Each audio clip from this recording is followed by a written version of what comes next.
The next thing that we're going to be doing is talking about the benefits of developing the wish for enlightenment. And these are basically taken from the Guide to the Bodhisattva's Way of Life. It's the Bodhisattvacharya Vittara, written by Master Shantideva in 700 AD. And this is why we need to finish at 9:30 so that it's good for people. I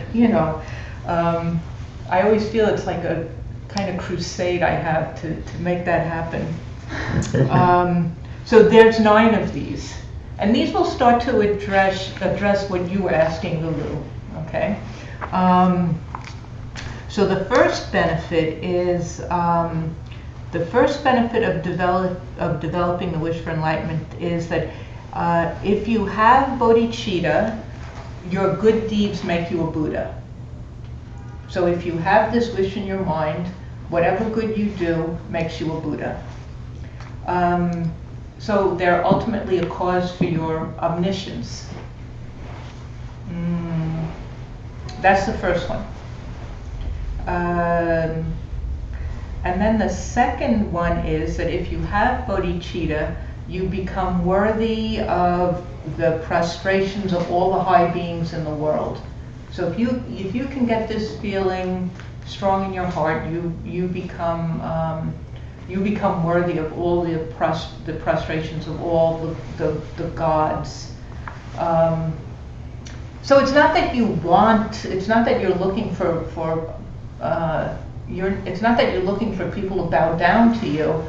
It just means you're worthy of it. Sorry. So the first one. So it's if you have this wish, whatever you do makes you a Buddha. Is that what it was? Yeah. All your good deeds make you a Buddha.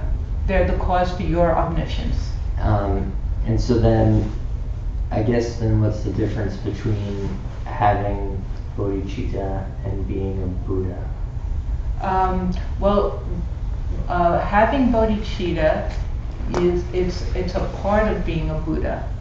You don't have everything yet. So it becomes it's one of the causes, then you could say. Okay. Okay. So the thing about the second one, you're worthy of all these prostrations, is that now everyone recognizes who you are, and that you're worthy of their prostrations. That's the second one. The third one is, it says, you outshine the listeners and self-made Buddhas. So let's talk about what does that mean, listeners and self-made Buddhas. A listener is someone described as, and maybe you've seen this in your readings, right? Listeners. Yeah. And self-made Buddhas, right? Yeah. If you haven't, you will. You'll see this, and it's like, what is a listener? A listener is someone who can hear these teachings on bodhicitta. They can hear these. They can even teach them, but they don't have that capacity in them. They are of a lower capacity. That's a listener. You mean to put it in practice? Yeah, they can't put it into practice. There's something about it for them that they can't put it into practice. Okay. Yeah. But it says a listener can even pass it on. A listener can even teach it. They can pass it on, but they don't have it themselves. So that's very interesting. They just can't practice it. Then a self-made Buddha. This goes into all sort of confusion about what is a Buddha and that kind of thing. So they're called self-made Buddhas, but they're not really Buddhas. The self-made Buddhas, they're also described, you might see come up as solitary realizer, or pratyeka Buddha, And these mean that, so they're not really Buddhas, and it means that they haven't, when they say self-made Buddhas, they say in this life they haven't had a teacher. So they're self-made, like a self-made man, right? But the thing about it is that they've had teachers in previous lives. So although in this life they say they don't. And so, in terms of this life and past lives, course ACI number 4 does the proof of past and future lives. So in a course 3 down the road, we'll talk about proving past and future lives. So just as an asterisk to self-made Buddhas having teachers in previous lives. You can't accept that yet, and you should not accept it. You can hear it, and you should say, and you should wait to hear a good explanation that you can that you accept. So the thing is, in a first course of 18, we're touching on a lot of different things, and all of this gets filled out within the 18 courses. So don't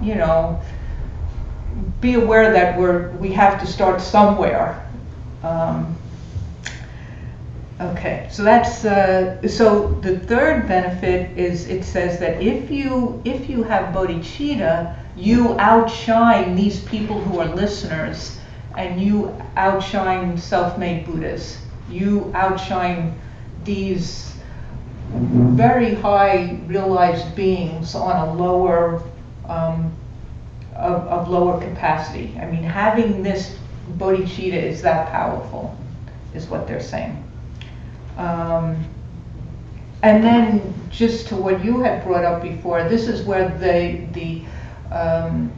this idea of a totally enlightened being. So these are enlightened beings. They're just not totally enlightened beings. So that's the differentiation then. Here is the totally. Yeah. And then number 4, if you have bodhicitta, then the tiniest good deed you do is Mahayana Dharma. So this is starting to touch on what you brought up, Lulu. This one and the next one is what I was thinking of when you asked your question. So the 4th one is the tiniest good deed you do is Mahayana Dharma, is greater capacity activity. So if you have this feeling in your heart, they say, if you do a small deed like give some crumbs to a bird, then that becomes a higher activity, because your thinking is different.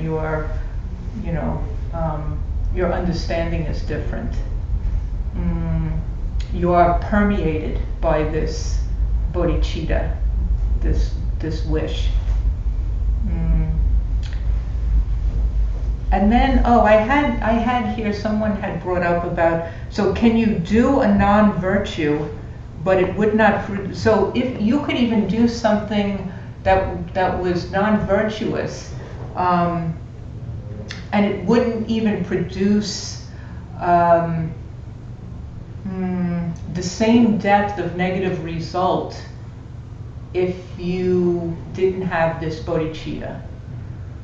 So that touches a little bit also what you were talking about. You could, if you have this, then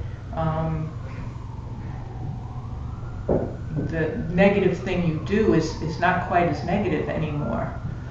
These are all selling points. These are supposed to be the benefits for for wanting this. Like, okay, you know, hey, that's pretty good. If I do a little negative thing, it's not as bad, you know.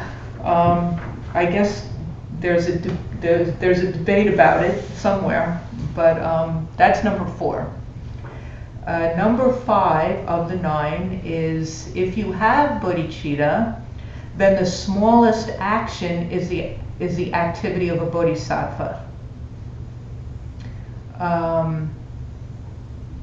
So even when, so then the smallest action is the activity of a bodhisattva. So you're sort of doing holy things whether you like it or not. Like, you know, it says you can the power of this attitude is so great that even if you're just going to the bathroom,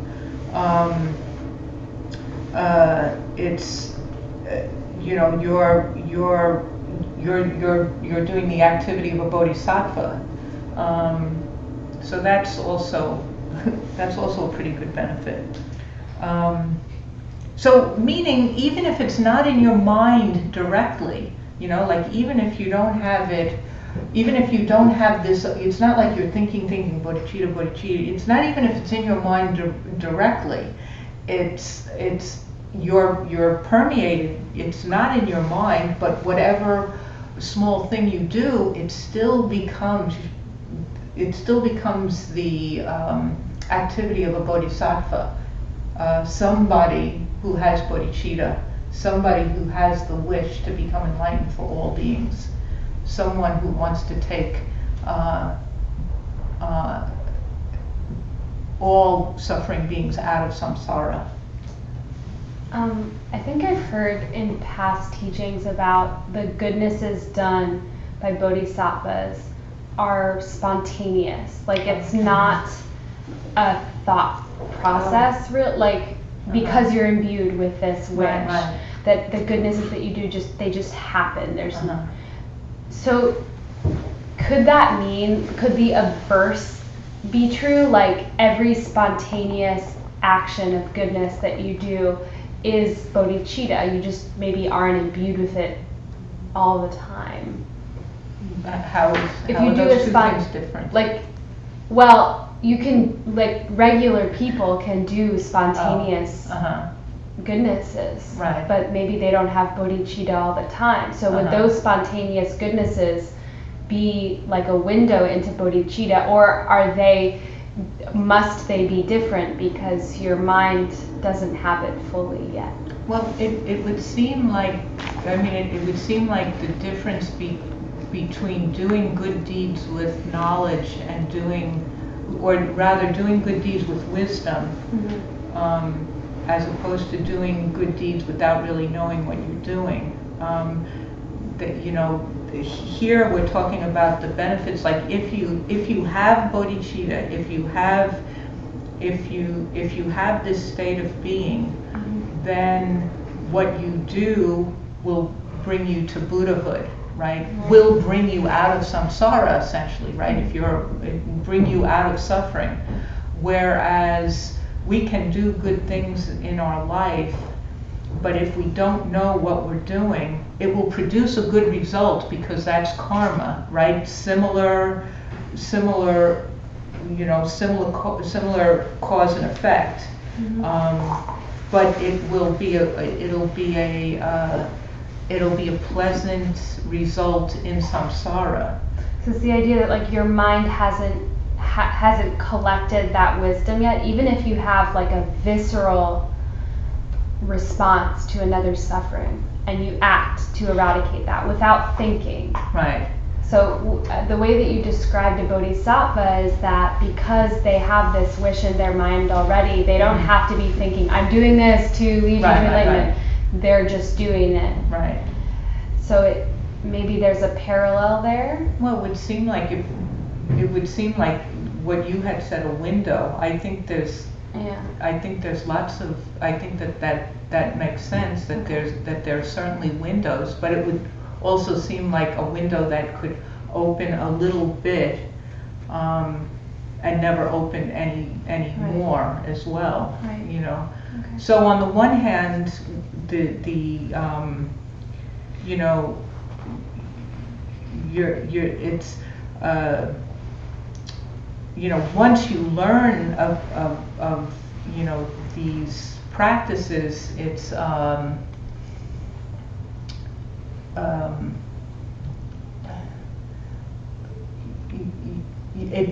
it almost becomes like it's a kind of responsibility in a certain way. Like you can't, once you hear it, you can't not go back in a certain sense, yeah.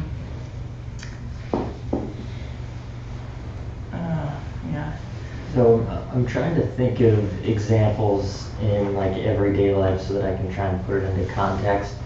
So how about like, a mother doing something for her son, where it's just like an automatic response? Right, So you're saying that her mindset towards her son, if it's sort of in that way, it's like an automatic, of course I would do this. So you're saying it's with the wish in mind, or not having this wish in mind? I guess I'm just trying to think of the examples that I've experienced that could be close to what a bodhisattva might be doing regularly. And the mother probably don't have that a bodhisattva wish in their mind, but they might be doing a similar action. Right. So would that be a good kind of example minus the wish of the action? An example of what? Because it sounds like you're saying are you saying a similar thing? No. Maybe, I don't know. I was gonna say, like, think of what your mindset is when you're on the subway and when you observe people and when they come into contact with you. Just like pay attention to your thoughts, and then you'll like kind of know what kind of thoughts they are, in a sense.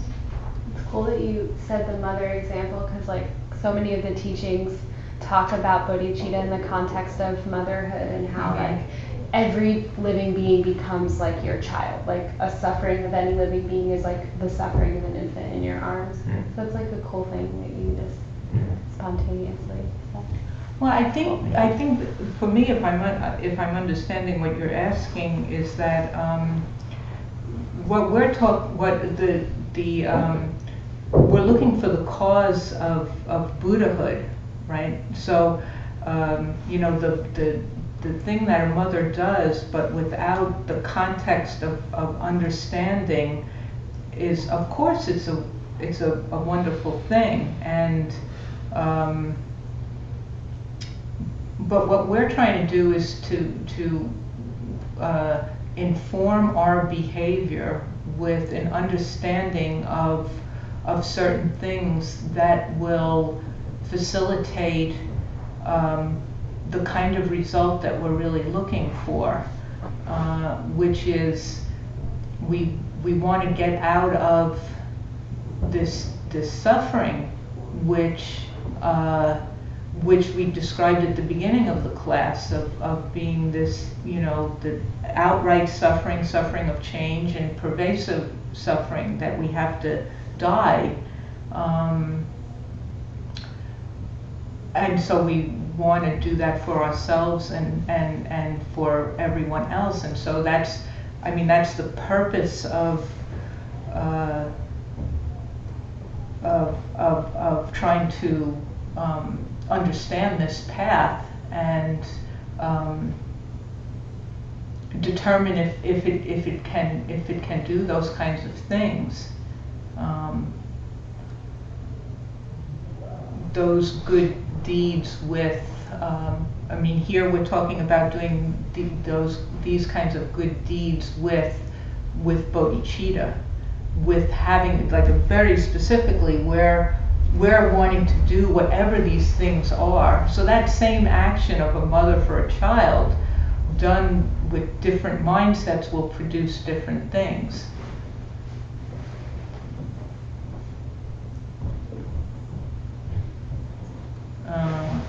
Yeah, I think it answers the question.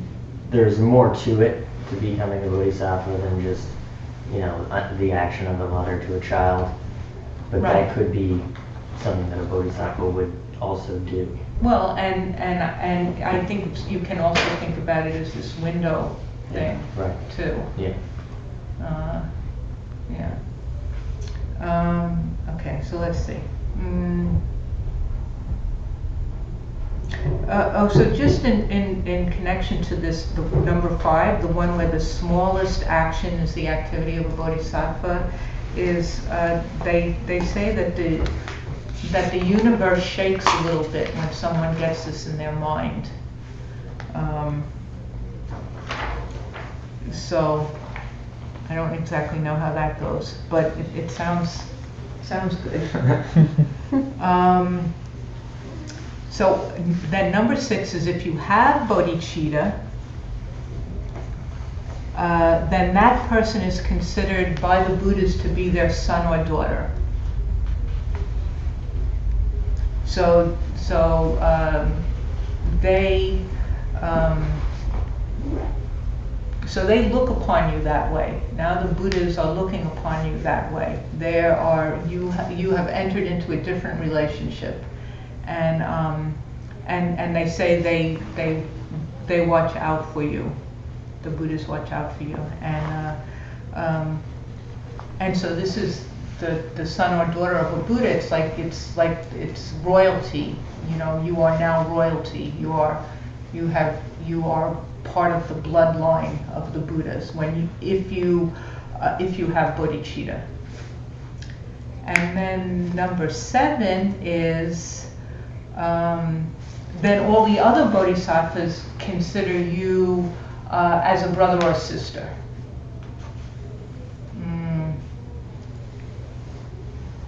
So you become a different class of person then.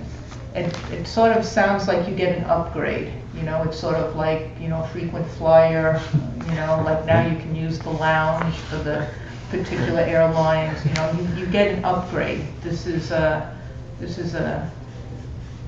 different relationship now.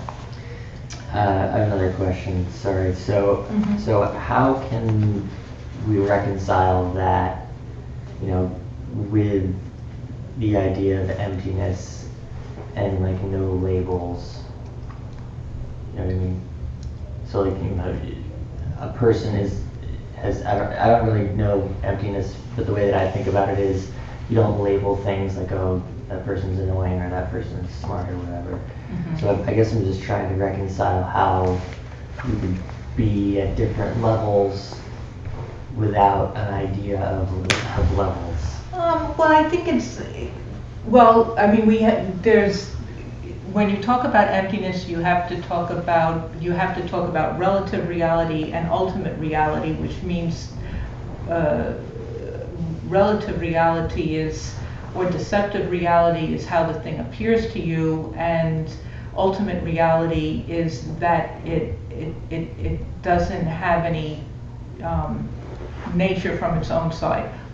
But having said that, these are more just saying, it's not so much that you know you're thinking like I'm worthy of prostrations or now I'm, you know, that's a bodhisattva sibling of mine and the Buddhists think I'm their daughter, and it's not so much that you're thinking about it so much per se like that, as much as you just become another class of being in a way. You're in another way of being in the world. You're in another state of mind, I guess. Yeah, that makes sense. Yeah. Can I just answer or try to answer your point a little more? It's not that you are trying not to give things labels, but it's not that there is no labels to be had. It's that now it can be labeled as anything because it has because no label would be a label. It's still a concept. Having no label is still a concept. Right. But since there is no nature from its own side, it can now be labeled as anything. But you are seeing it as either no label or that thing, but now it has the opportunity to be anything. I think I'm still confused. Sorry. It's gonna. It'll take a lot. Well, we're time. gonna get to the whole emptiness thing. Okay, cool. Not tonight, but Sounds good. in a couple of in one class. Cool. Number 8 is that you have entered into the Mahayana. So once you have bodhicitta, you have entered into Mahayana. So what's the difference? Hinayana, Mahayana, Maha, greater vehicle. You're now a Mahayana person. You are a Mahayana person. You are a greater capacity person. You can begin to really do what others need. What do others really need? You're approaching. You're approaching that ability to do what others really need. And so this is what makes you a Mahayana practitioner, is this thing that's in your heart. And then 9, the last one, and then if you have bodhicitta, this last benefit is that you can become a Buddha in one life. That's the last benefit. So, there's a lot of talk about Tantra practice, and it's very appealing to people, and the concept of it, it's very sexy, and but you need the 3 principal paths in order for that to work. So for you to become a Buddha in one life, you need to practice Tantra. Tantra will bring you Buddhahood in one life, they say. And in order to do that, you need to have bodhicitta. You need to have, and you can't have bodhicitta unless you have renunciation, which is the first path. And in addition to that, you need the correct view, this understanding of emptiness. So you need all of those things in order to practice that highest path, Tantra. And once you do that, then you can become a Buddha in one life. So that's the last benefit of this. So Tantra is described as your being surrounded by angels. Everyone around you is a holy being,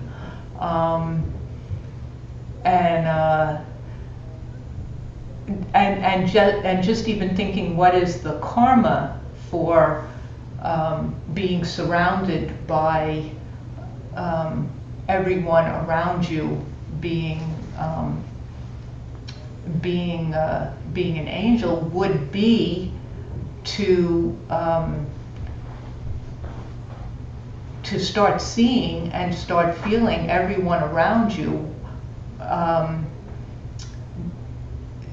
with compassion and having that attitude towards them, right? Because we learned in the last class that we had about karma is that karma, there's a similarity between cause and effect.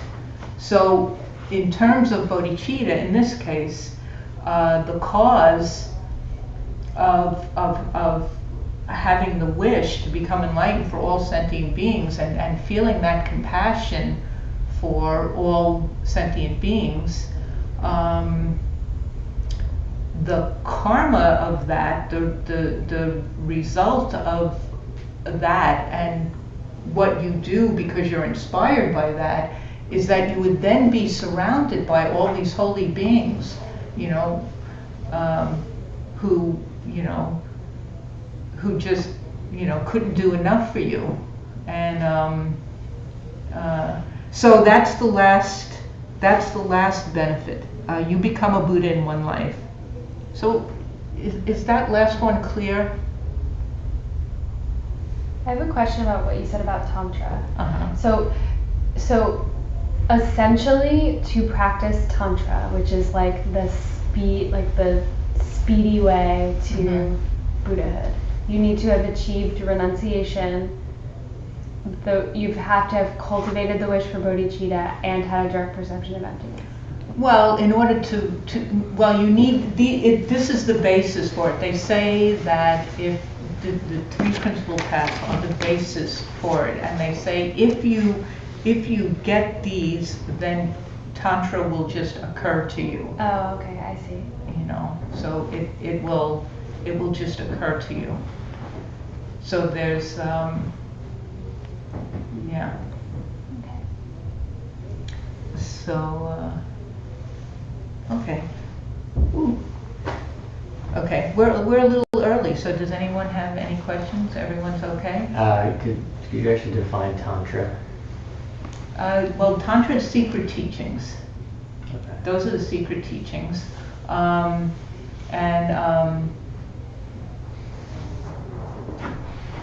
in the tradition, in the Tibetan tradition, is you can't study it at all until you've finished like maybe 20 years of study.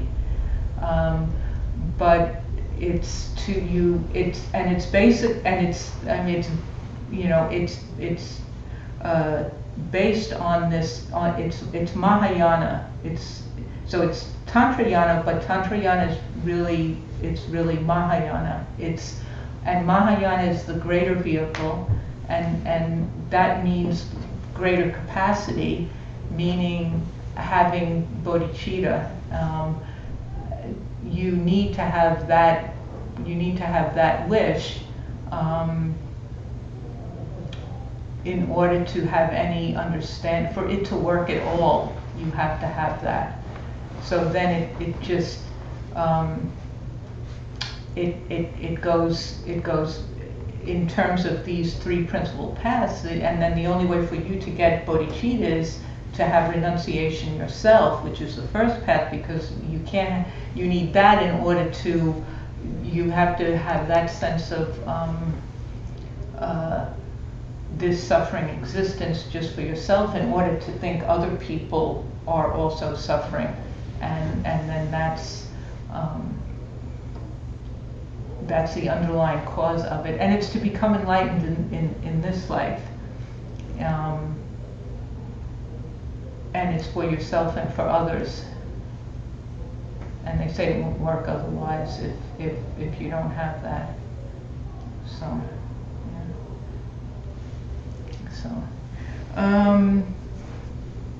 So, what was happening in the classes before this is that we were talking about renunciation. So this class is like, just tap into when you're in the meditation to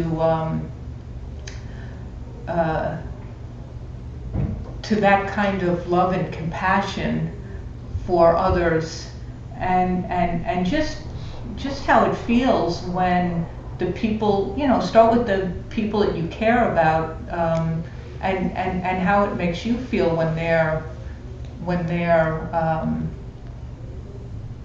at peace.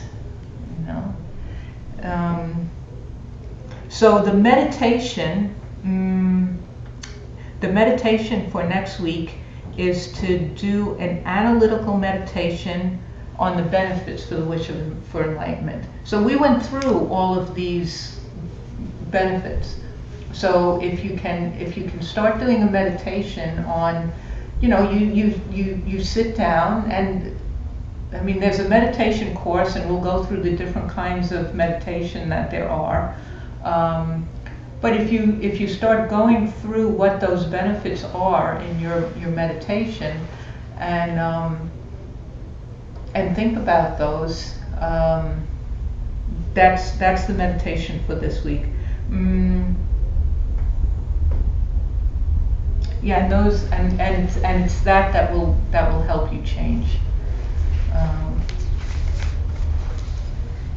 So in terms of getting the, so these courses, is everyone familiar with the ACI, the structure of the ACI courses to begin? No, okay. So what all of these courses were, there were 18 of them. They went on for 7 years. Geshe Michael Roach taught them.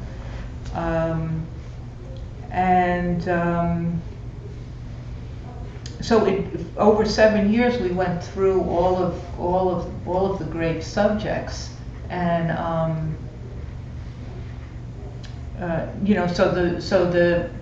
there's one whole course on meditation, which is the third one. There's one on there's 3 courses almost on this bodhicitta. There's one whole course on this description of emptiness.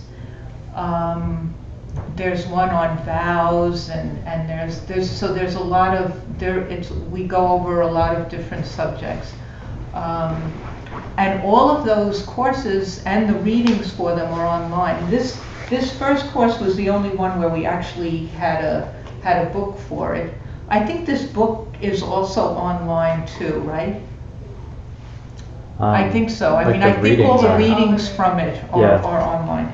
So there's so these courses all had, for each class, there would be a homework and a quiz.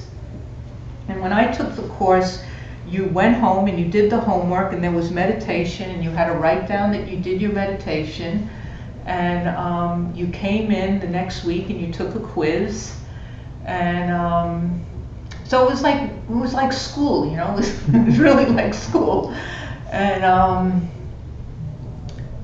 we had a final exam at the end of each course. But all the materials for these 18 courses are online. So I'm going to write down the how to get those. And but what I would say is, please really try to do the meditation. And check out the stuff online, because you can get the homework. The homework will, what I'm doing now is I'm basically teaching from the homework. So you can go online, get the homework, do the homeworks, and it helps you to get it in your head. If you get it in your head, you can get it in your heart. You have to start working with it. So if you can start doing the homeworks, then it helps you when you get into your meditation. So you know how to think, you know where to go, you know what you need to tear apart.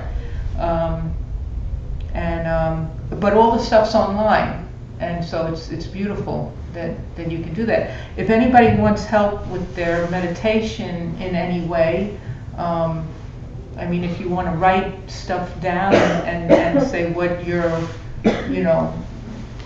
where you went with it, or what your difficulty was, I'm happy to do that with anyone. Number 3 is a whole meditation course, so we won't go over all of those things in this course. We go into detail in that course, So I'll write down the flow of you go to the knowledge base. I wrote it down. Where did I write it down?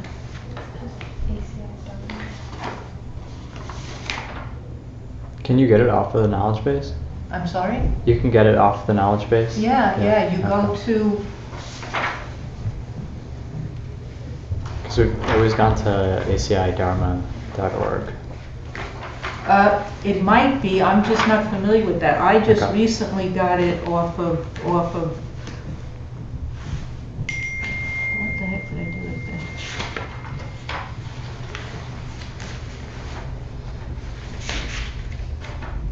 Well, okay, I wrote down the whole flow of what, but if you go to the knowledgebase.com, so it's the knowledge base. It's not just knowledge base, because knowledge base is some other one. It's the knowledgebase.com. Sorry about that. I just turned on my phone. I'm trying to write down the webpage. Okay, no, it's okay. It's okay. It sounded like we should start meditating, actually. It sounds really nice. So it's theknowledgebase.com, and I think you go to browse, and just look for, these are the Asian Classics Institute, so go to ACI 1, and then they,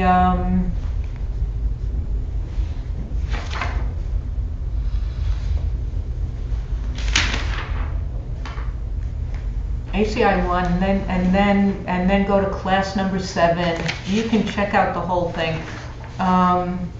I'll give you my email if you have a problem finding it, because I thought I wrote it down, but I can't find it. So the acidharma.org is an older site, but it's all of it. You get the same thing? Yeah. Oh, so please tell them. What, you want me to Just- write it down Yeah, for you? yeah. What is it? I mean, I've never tried it on the knowledge base, so I don't know. But Okay, if you tell go me to which the one you know. ACI Dharma, It's all, it doesn't matter, caps or, yeah, no, it doesn't matter. Dharma, one word, ACI Dharma. Mm-hmm. .org. Yep, and then it's if you look at formal study courses, Formal study, okay. and you go in there and it has all the courses and the coursework. Okay. Yeah, so, I mean, you can, you know, if you do the homework, you can do it and give it to me. I will check it and give it back to you, and I put stars if you're really good, and, you know, stuff like that. So, People can also access a recording of this lesson. Oh, I don't know okay. if you guys know, if you go on our Facebook. where do you Oh get yeah, these? so you could actually catch up if you wanted to go back to the class 1. Where do you get that? So somebody wants to do Go that. to 3 Jewels NYC on Facebook. Oh, okay, so it's on Facebook. Yeah. Okay. And then if you click on the events that we have, this is actually like this ACI 1 is an event, and it has, we posted all the videos. It's also on YouTube. Oh, So you could well, just- where is it on YouTube? You could just search ACI NYC on YouTube, and it has all the latest Okay. videos there. Yeah. And there's also there's the recordings when Geshe Michael taught too. And Oh, yeah. Where are those? So that's on ACI ACI Dharma. Dharma under formal study. Oh. Under Okay. formal studies, you'll have the recordings from him, Yeah. like audio recordings, and then you'll have homeworks, quizzes, and readings and all that. Yeah, so please try to do it. I mean, you don't need more information. You need something that's gonna change your life and change the people you care about. And that's only gonna happen if you actually spend the time on it and you know, get it into your head and fight with it and struggle with it, and you know. So I think that's it. And so we have class next week will be how to get bodhicitta. What is the method that they tell us to get the bodhicitta? Okay. Thank you. Thanks. Yeah, you're welcome. So we do a little prayer at the end, which is dedicating the virtue that we did. You know, like we're talking about trying to bring everyone out of samsara, sort of a big idea, and let's dedicate this to making that happen.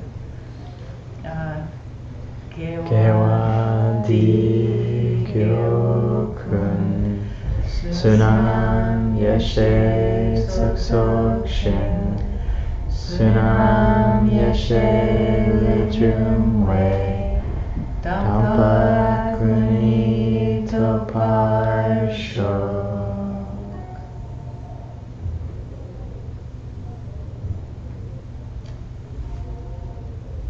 And these prayers should be, the words for all of the prayers we did today should be, and they're on the, yeah. On the okay, readings, they're there yeah. too, so you can see those with the